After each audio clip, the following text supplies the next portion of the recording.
السلام عليكم ورحمة الله وبركاته. ازيكم يا حبايبي؟ عاملين ايه؟ وحشتوني.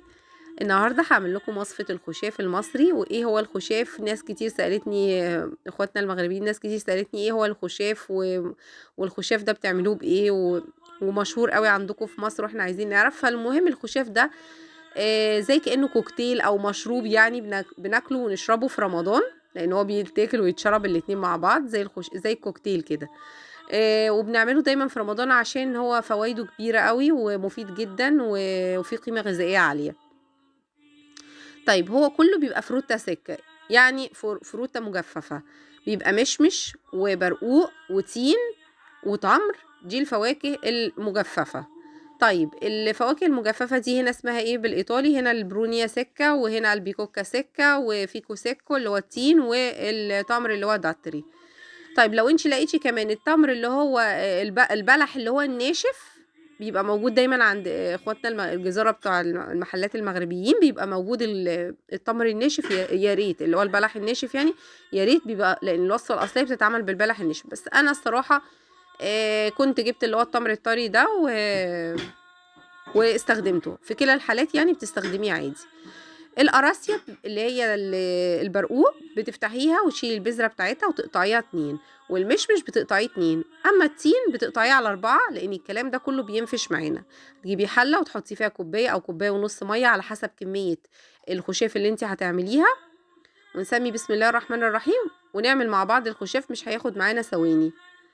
المية هنا سخنت، طفيت البوتاجاز خلاص، انا مش عايزاه بتغلي، يا دوبك سخنت كويس وخلاص طفيته. هنزل بقى بالفروتة المجففة اللي انا كلها طبعا نضفتها. التمر شلت منه البذر، والقراصية شلت منها البذر اللي هي يعني البرقوق، والمشمش قطعته، وكل الفواكه المجففة قطعتها. هنزل بيها دلوقتي معاكم هنا في الحلة. طيب الكمية دي هتتضاعف، لان الفواكه المجففة بتتضاعف لما بتتحط في المية، بتنفش وحجمها بيكبر. هقلب الكلام الجامد ده مع بعضه. وهنا بقى اقدر اضيف حاجات تانية، ايه هو؟ الزبيب وجوز الهند والمكسرات. في ناس بقى بتعمله بطريقتين، يا اما بيحطوا ميه بعد الزبيب والجوز الهند والمكسرات، ميه وسكر وبس، ودي طريقه بتتقدم برضو بيتاكل كده. وفي طريقه تانية انك تحطي عليه قمر الدين او عصير مشمش، ودي الطريقه اللي انا بحبها الصراحه وبفضلها اكتر. يبقى الخشاف بيتعمل بطريقتين، يا تحطي عليه ميه وسكر بعد الاضافات اللي احنا ضفناها بعد الزبيب والجوز الهند والمكسرات، يا اما تضيفي عليه عصير مشمش. وجربيه بعصير المشمش وهيعجبك قوي. ولو عايزه تجربيه برضو بالميه بيبقى جميل وكل حاجه، بس انا بحس انه بعصير المشمش بيديني كده كاني باكل كوكتيل، يعني بيقلب على حاجه تانية اكتر، يعني بيبقى طعمه احلى، وطبعا القيمه الغذائيه بتزيد اكتر. وفي حاله ان انا بضيف عليه عصير المشمش مش بحط سكر، لان هو بيبقى فيه اصلا جا سكر.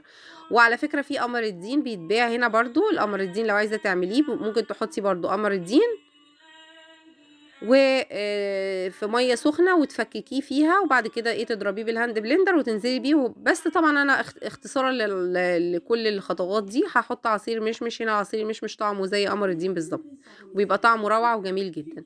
نزلت هنا بمعلقه زبيب ومعلقه جوز هند ومكسرات.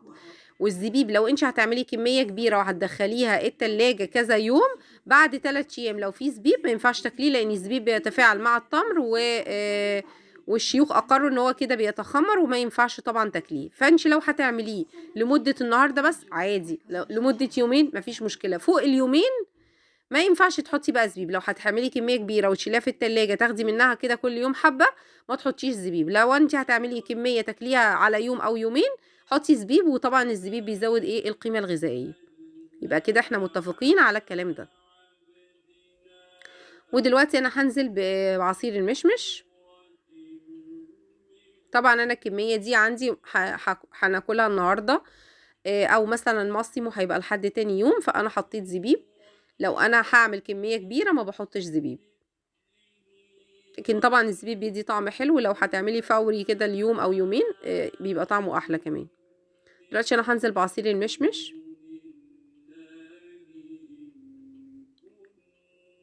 والكميه دي يا جماعه هتتضاعف لان الفواكه كلها هتنفش وهتعمل كميه كبيره. فانا زودتها بعد كده تاني بعد ما دخلتها التلاجة وسقعت، لقيتها شربت العصير وشربت السوائل كلها، فزودتها كوبايتين عصير تاني. وطبعا دي انت لما هتلاقيها بتشرب معاكي العصير تزوديها السوائل، سواء ميه سواء عصير، وتزودي الكميه المناسبه.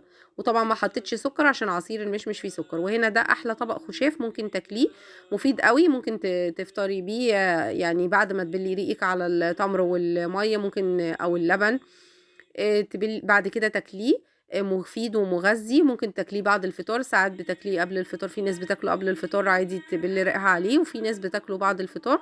وفي كلا الحالات بيبقى بونه جميل. لو عجبتك الوصفة ما تنسينيش من دعوة حلوة من القلب ولايك وشير وسبسكرايب للقناة، وبون ابيتي.